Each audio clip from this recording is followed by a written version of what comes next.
ಅಂಗನವಾಡಿ ಮಕ್ಕಳಿಗೆ ಸಮವಸ್ತ್ರ ವಿತರಣೆ. ತೇಜಸ್ ಟ್ರಸ್ಟ್ನ ಸಮಾಜ ಸೇವೆಗೆ ಜನರ ಮೆಚ್ಚುಗೆ. ತೇಜಸ್ ಚಾರಿಟಬಲ್ ಟ್ರಸ್ಟ್ ವತಿಯಿಂದ ಪಾವಗಡ ತಾಲೂಕಿನ ಪಳವಳ್ಳಿ ವ್ಯಾಪ್ತಿಯ 3 ಅಂಗನವಾಡಿ ಕೇಂದ್ರಗಳ 70 ಮಕ್ಕಳಿಗೆ ಸಮವಸ್ತ್ರ ವಿತರಣೆ ಕಾರ್ಯಕ್ರಮವನ್ನು ನಡೆಸಲಾಯಿತು. ಈ ಒಂದು ಕಾರ್ಯಕ್ರಮದಲ್ಲಿ ಟ್ರಸ್ಟ್ನ ಕಾರ್ಯದರ್ಶಿ ಹಾಗೂ ಮಾಜಿ ಜಿಲ್ಲಾ ಪಂಚಾಯಿತಿ ಸದಸ್ಯೆ ಗಾಯತ್ರಿಬಾಯಿ ಶಂಕರಮೂರ್ತಿ ಅವರು ಮಾತನಾಡಿ, ಅಂಗನವಾಡಿ ಶಿಕ್ಷಕಿಯರ ಪರಿಶ್ರಮದಿಂದ ಪೋಷಕರು ಮತ್ತು ಮಕ್ಕಳು ಹೆಚ್ಚಿನ ಸಂಖ್ಯೆಯಲ್ಲಿ ಭಾಗವಹಿಸಿರುವುದು ಸಂತೋಷದಾಯಕವಾಗಿದೆ ಎಂದರು. ಇನ್ನು ಮಕ್ಕಳನ್ನ ತಮ್ಮ ಮನೆಯ ಮಕ್ಕಳಂತೆ ಕಾಣುತ್ತಾ ಅವರ ಭವಿಷ್ಯ ರೂಪಿಸುವಲ್ಲಿ ಶಿಕ್ಷಕರು ಮತ್ತು ಪೋಷಕರು ಜವಾಬ್ದಾರಿಯುತವಾಗಿ ನಡೆದುಕೊಳ್ಳಬೇಕು ಎಂದು ಸಲಹೆ ನೀಡಿದರು.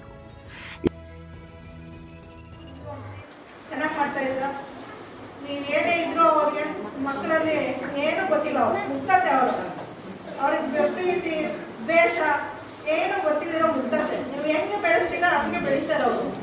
ಹಾಗಾಗಿ ನಾವು ಮಕ್ಕಳಲ್ಲಿ ನಿಮ್ಗೆ ಎಷ್ಟೇ ಕಷ್ಟ ಇಲ್ಲಮ್ಮ, ನಿಮ್ಮ ಕಷ್ಟಗಳನ್ನ ಸ್ವಲ್ಪ ಬದಿಗಿಟ್ಟು ಮಕ್ಕಳಿಗೋಸ್ಕರ ನೀವು ಟೈಮ್ ಸ್ಪೆಂಡ್ ಮಾಡೋದು ಕಲ್ತ್ಕೊಳ್ಳಿ.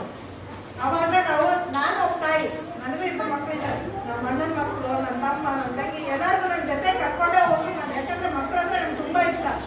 ನಮ್ಮ ಮೇಡಮ್ ಅವರು ಹೇಳಿದಾಗ ಚಿಕ್ಕ ಮಕ್ಕಳಿಗೆ ಯಾಕಮ್ಮ ಉತ್ತಮ ಶಿಕ್ಷಣ ನೀಡಿದ್ರೆ ಅದು ಪೋಷಕರಿಗೆ ಹೆಮ್ಮೆಯ ವಿಷಯವಾಗುತ್ತದೆ ಎಂದು ತಿಳಿಸಿದರು.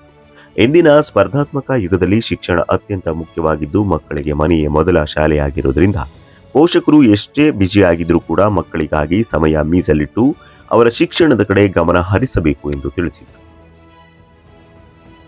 ಇನ್ನು ಟ್ರಸ್ಟ್ನ ಮಾರ್ಗದರ್ಶಕ ಶಂಕರಮೂರ್ತಿ ಅವರು ಮಾತನಾಡಿ, ಕಳೆದ ವರ್ಷ ಟ್ರಸ್ಟ್ ವತಿಯಿಂದ ದ್ವಿತೀಯ ಪಿಯುಸಿ ವಿದ್ಯಾರ್ಥಿಗಳಿಗೆ ಸಿಇಟಿ ತರಬೇತಿ, ನೋಟ್ ಪುಸ್ತಕ, ಬ್ಯಾಗ್ ಹಾಗೆ ಸಮವಸ್ತ್ರ ವಿತರಣೆ ಸೇರಿದಂತೆ ಹಲವಾರು ಶೈಕ್ಷಣಿಕ ಕಾರ್ಯಕ್ರಮಗಳನ್ನು ಯಶಸ್ವಿಯಾಗಿ ನಡೆಸಲಾಗಿದೆ ಎಂದು ತಿಳಿಸಿದರು. ಇದೇ ವೇಳೆ ಮಾಜಿ ಗ್ರಾಮ ಪಂಚಾಯಿತಿಯ ಅಧ್ಯಕ್ಷ ದಿನೇಶ್ ಕುಮಾರ್ ಮಾತನಾಡಿ, ಗಾಯತ್ರಿಬಾಯಿ ಅವರ ಸಮಾಜ ಸೇವಾ ಮನೋಭಾವವನ್ನು ಶ್ಲಾಘನೆ ಮಾಡಿದರು. ಈ ಸಂದರ್ಭದಲ್ಲಿ ರಾಮಕೃಷ್ಣ ನಾಯಕ, ಶ್ರೀರಾಮಪ್ಪ, ಕನುಮಪ್ಪ, ರಾಮಾಂಜನಪ್ಪ, ಓಬಳೇಶಪ್ಪ, ನಾಗರಾಜು, ಸುರೇಶ್, ಗೋಪಾಲಪ್ಪ, ವರಲಕ್ಷ್ಮಿ, ಅಂಗನವಾಡಿ ಶಿಕ್ಷಕಿಯರಾದ ಪವಿತ್ರಮ್ಮ, ರಾಮಾಂಜನಮ್ಮ, ಸಾವಿತ್ರಮ್ಮ, ಗುಲ್ಜಾರಮ್ಮ ದೇವಿ ಹಾಗೂ ಊರಿನ ಪ್ರಮುಖರು, ಪೋಷಕರು ಮತ್ತು ತೇಜಸ್ ಚಾರಿಟಬಲ್ ಟ್ರಸ್ಟ್ನ ಪದಾಧಿಕಾರಿಗಳು ಉಪಸ್ಥಿತರಿದ್ದರು.